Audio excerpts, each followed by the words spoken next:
ఆ శ్వాస తీసుకున్న తర్వాత మళ్ళీ బయటికి వెళ్ళటానికి దానంతట అది ఆగిపోద్ది. అలానే బయటికి వెళ్ళిన తర్వాత లోపలికి వెళ్ళకుండా మళ్ళీ దానంతట అది ఆగిపోద్ది.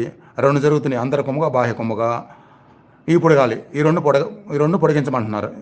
ఇవి లెంగ్త్ అయిపోవాలి సాధనల వలన. ఇవి లెంగ్త్ అయితే ఏమైంది, కొంతకాలానికి ఆ తీసుకునేదేమో చాలా తక్కువ ఉంటుంది, తీసుకునేది వదిలేదేమో చాలా చాలా అసలు జరుగుతుందా లేదన్న తక్కువ ఉంటుంది.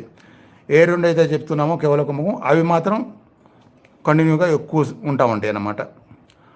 అది ఇక్కడ సాధన యొక్క పరమార్థం, గొప్ప రహస్యం.